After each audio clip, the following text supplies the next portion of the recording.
Check the mic and make sure it sound right. Hi, I'm DK Will, and this is DK Will Talk About It. And I'm going to talk a little bit extended about the Hinman speech that is pretty much the impetus of a lot of the discussions on the internet from content providers. Right now, there's a big hoopla on the release of the Hinman emails. However, there's a lot of talk about how the Howie speech, the Hinman Howie speech, gave the okay and the licensing to Ethereum. And many people know that part of it. Nobody's really read the rest of the speech that I'm aware of. The focus on the entire speech itself has been a little limited. And so I'm going to talk about the speech itself and some of the material in it and how we can maybe, I don't know, process it. Let's try to process it. And the easiest way to do that is just to run on over to the U.S. Securities and Exchange website. And when you go to the Securities and Exchange website, you can find the speech. And I find it so funny that the speech is called um, uh, Digital Asset Transactions When Howie Met Who? Gary.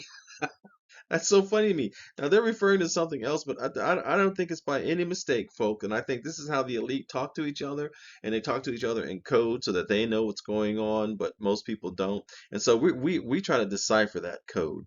But I think when they said when Howie met Gary, I think those in power knew that when Howie meets Gary Gensler, when Howie meets Gary Gensler in the SEC Commission, it's time for those folks who are well financed in that regard, or whatever, the insiders, whatever you want to call them. It's time for them to pay attention because there'll be more code to look at. And the code here is when Howie met Gary. Gary Gensler, not the plastic. Okay, so that's just my opinion, folks, and take it if you will. But let's get into it. I showed my face a little bit. I mean, I'm a little rough looking. That's okay. But I'm thinking YouTube might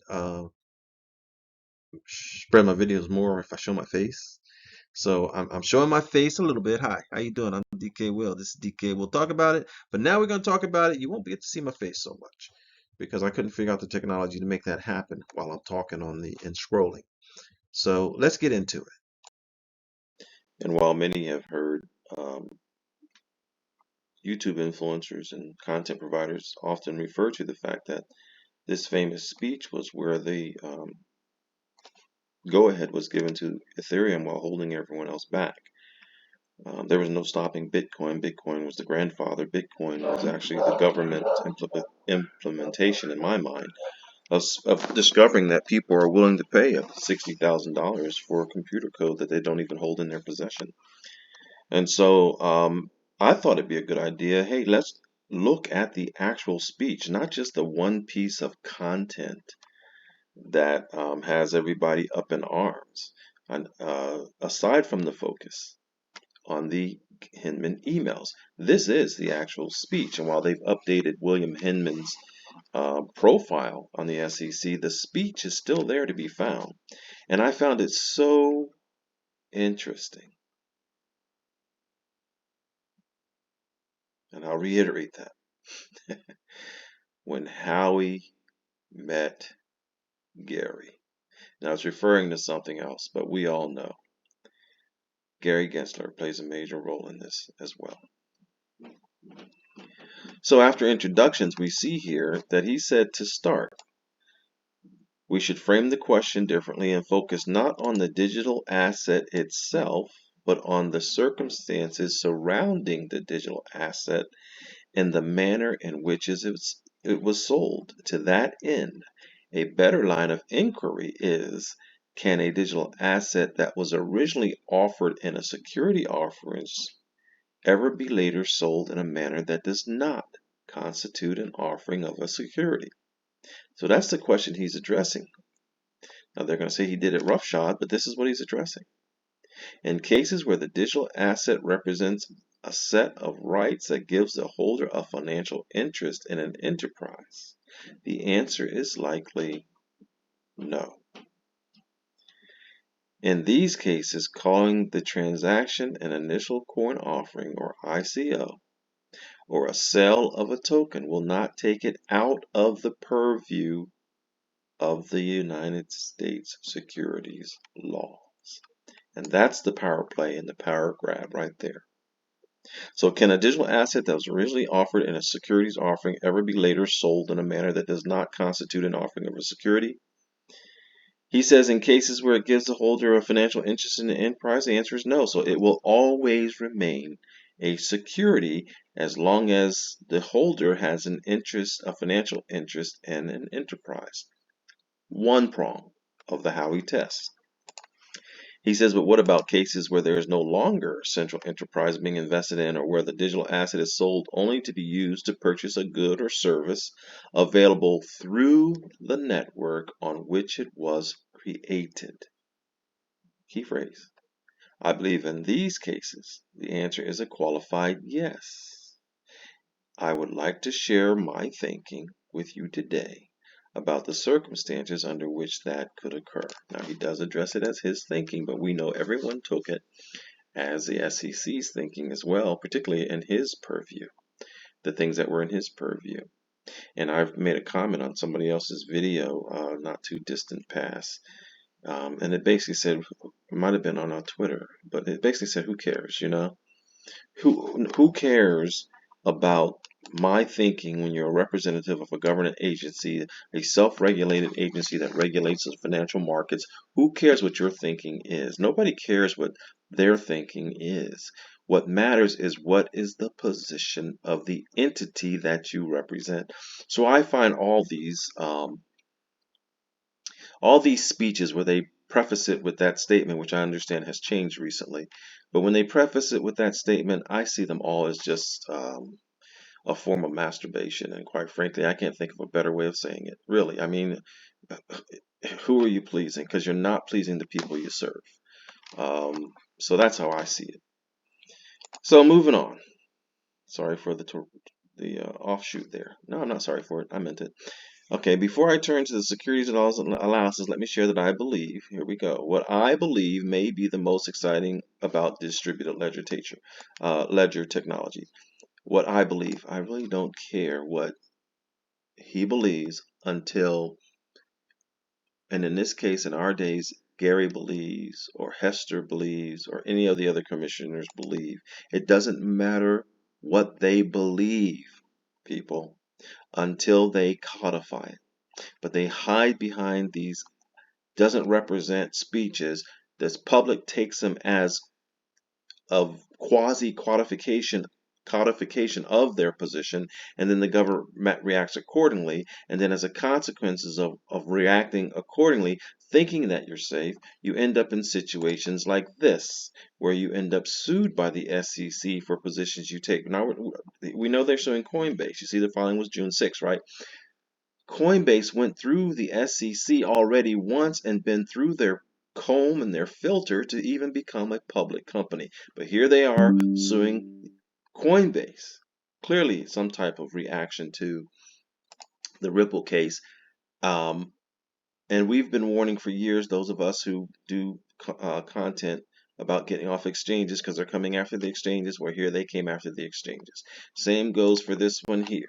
Okay, they're going after Binance and the founder of Binance, CZ. Okay, so that's their way of operating. But let's try to stay focused here. Let's get back on that speech. We see here that I'm going to find areas that I've read that shows that they truly understand the ramifications of digital money and technology and the blockchain and cryptocurrencies. And what he says may be most exciting. He says the potential to share information, transfer value, record transactions in a decentralized digital environment. Potential applications include supply chain management, intellectual property rights licensing, stock ownership transfers, and countless others. There is real value in creating applications that can be accessed and executed electronically with a public immutable record and without the need for a trusted third party to verify transactions. Sounds a lot like XRP, folks. This shows that's where it's going. So when you choose your cryptocurrencies, that's a marker right there of what's not going to die. something that has an appreciable role in doing things like that. If it doesn't, then it's part of that 99% that's going to disappear. Probably disappear, being called counterfeit. Mark that. I don't know if I said that before in prior videos. I think I did because I really feel this way. Mark that. Eventually, cryptocurrencies that don't serve a utility purpose will be considered counterfeit money and illegal. So if they don't do something like this is just DK Will's opinion. I'm not a financial advisor. I can't tell the future. It's just insightful speculation. But that's where I think it's going to go. Okay, moving on. He then goes on to refer to the Howey case. When we see the kind of economic transaction, it's easy to apply the Supreme Court's investment contract test first announced in the SEC v. Howey. See, now we got the use of investment contracts, and I think that's a stumbling block for them on the Ripple case. But they are learning and setting up to go after others, so the Ripple case is probably over, because in another one, and I think it was the filing actually of one of these, and I'm sorry to be so ill prepared. I read it and I didn't mark it. I wish I had marked it. But one of these refers to investment contracts on this round, so that they are a little bit more careful than they were on learning from their mistakes on the case against Ripple. And hopefully I'll stumble across that again. But just as let's carry on here. The test requires an investment of money in a common enterprise with an expectation of profit derived from the efforts of others, and it is important to reflect on the facts of Howey. A hotel operator sold interest in a citrus grove to its guests and claims it was selling real estate, not securities. While the transaction was recorded as a real estate sale, it also included a service contract to cultivate and harvest the oranges. The purchaser could have arranged to service the grove themselves, but in fact most were passive, relying on the efforts of Howey and the Hills Service Incorporated for a return. Those are the particulars of that case. It is kind of convoluted if you really think about it. It's a bit of a mess there of what type of legal process is going on, but the Supreme Court did make a decision. Okay, the Supreme Court stress form disregarded for substance, and the emphasis placed upon economic reality. So the purported real estate purchase was found to be an investment contract. An investment in orange groves was in these circumstances an investment in a security. And that's probably why John Deaton talks a lot about the potential for earlier portions of the case going in the SEC's favor. And I've said many times, I think they're all in bed together. You know, it's a show for everybody out here who doesn't know anything, us regular folks, to choose positions and get excited about things and this and that. But they already know where it's going, and if you can pick up where it's going, if you can read between the lines, if you can peek behind the curtain and see where are they going, then that's really all that matters, and that's what we try to do. That's the reason we try to say get your gold. That's the reason we try to say get your utility coins. That's the reason over the last course of years we've been saying get your money off exchanges and get them in wallets. I mean, because what matters in the end, after all the narratives and all the fluff and all the fights and all the drama, is where is it going to end up, and how can I put myself in a position to benefit from it, and if I can't benefit, at least protect myself from it. And that's what DK Will truly talks about. Moving on. And it goes on to say, just as in the Howey case, tokens and coins are often touted as assets that have a use in their own right, coupled with the promise that the assets will be cultivated in a way that will cause them to grow in value, to be sold later at a profit. And as in Howey, where interests in the groves were sold to the hotel guests and not farmers, tokens and coins typically are sold to a wide audience rather than to persons who are likely to use them on the network. Okay, there's a lot of loaded stuff in there. Keep in mind, this is all a well-organized plan over years, folks. As we're watching it, it appears that it's developing. It's not developing. It was developed and now it's been implemented and being executed. That's really what's going on here. And so when we read these things, we have to see this tells us where it's going. And so when those of us who invest in XRP, for instance, the majority of us are not likely to use them on the network. The majority of us buy them for exactly for what it says here, that they will be cultivated in a way to cause them to grow in value to be sold later at a profit. Now, and honestly, I think the day will come where you won't sell your XRP at all. You will offer it up. You will allow it to be collateralized or whatever, such that you earn an income, some type of debt swap or something of that nature. That's what I really think is going to happen. But you can see how as late back as this speech, which was given back in June of 2018, the stage is being set. And then we have the Ripple case, which is going to further define the case. And there's more indications that the Ripple case is pretty much over, because I did look in a pause here and found what I was looking for to show that maybe the Ripple case is over, and now the SEC is going after the consolidation point, the consolidation point of this major plan to now get all the chaff out of the way, which is why Brad Garlinghouse can say years ago that 99% of them will disappear. It's because 99% of them will disappear. That's why. And so, like I said earlier, you better make sure that the things you feel worthy of your investment do the things that this man referenced here in this speech, even though it's just his opinion, you hear. But earlier I also mentioned, and I'm going to show you what I'm talking about here, because in the case where we mentioned this filing against Binance and the entities involved, and one of the clarifications required in the SEC v. Ripple case revolved around investment contracts. And when you actually pull up the PDF of this filing against Coinbase, is the one, I think it is, that I found it. It is the one that I found it. Oh my gosh, I scrolled too fast and got away from it again. There it is. Okay. Right here. Now, keep in mind, this is filed after the Ripple case, which hasn't been announced as closed or not yet, right? It says, but while paying lip service to its desire to comply with applicable laws, okay, like they just met Coinbase. Coinbase for years made available for trading crypto assets that are investment contracts under the Howey test and well-established principles of the federal securities laws.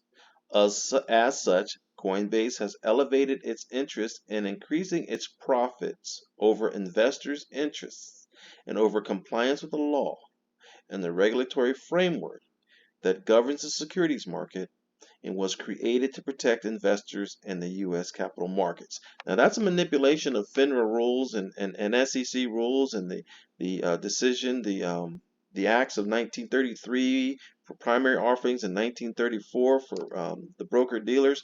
But in any case, that's what's going on here. But you can see they are confidently saying that Coinbase was trading crypto assets that are investment contracts under the Howey test. Isn't that what's under litigation right now as to whether or not XRP was sold under the Howey test as an investment contract, as a security? Folks, something's going on here and something's actually finished. I don't think I'm going to be able to do this video all at once. I think I'm going to have to do a series of videos on this topic, folks. So let me go back to the speech and try to somehow wrap this up to an end so that I can start somewhere again. I mean, that's really what I'm going to do. I appreciate your patience. And hey, maybe it's bait. Maybe you'll come back. Maybe you like what I'm saying. Maybe you'll like and subscribe. But there's more meat on this bone, people. There's more meat on this bone. And it's kind of making me a hungry dog. You feel me? So let's keep going. All right. It says here, rather than people, in the ICOs I have seen, ICOs now, initial coin offerings, overwhelmingly, promoters tout their ability to create an innovative application of blockchain technology. Like in Howey, The investors are passive. Marketing efforts are rarely narrowly targeted to token users, like Ripple is doing to the central banks, the bankers' coin. And typically at the outset, the business model and very viability of the application is still uncertain. The purchaser usually has no choice but to rely on the efforts of the promoter to build the network, make the enterprise a success. At that stage, the purchaser of a token looks a lot like a bet on the success of the enterprise, and not the purchase of something used to exchange for goods or services on the network. Not being used for its utility purpose, but it's being used as an investment. And quite honestly, folks, even if you don't want to hear it, most people who invest in XRP are investing with a goal for it to increase in value as a passive investor, just like it says here.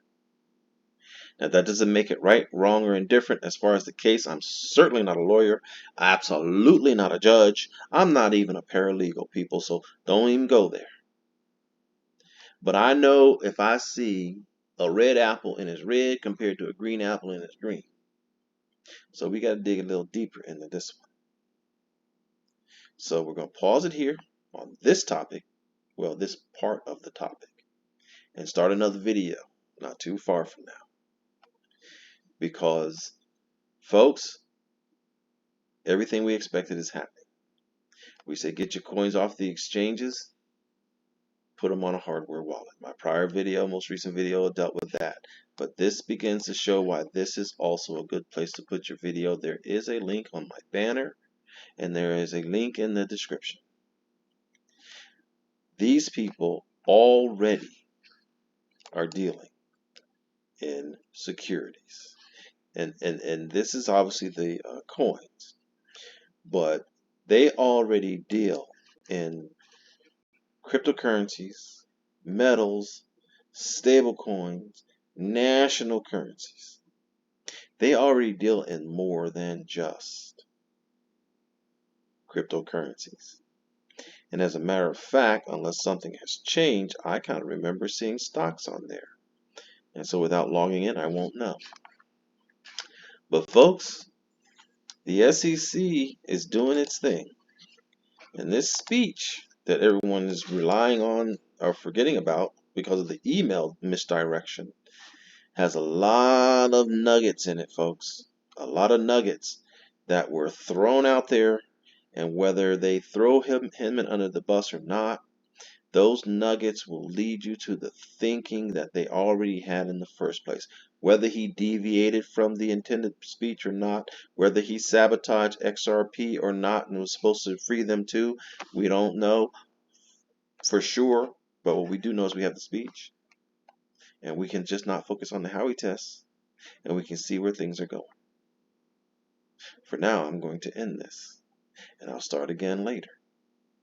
And I'm DK Will. And this is DK Will Talk About It. I ain't done yet, but I've talked about it. Have a wonderful day.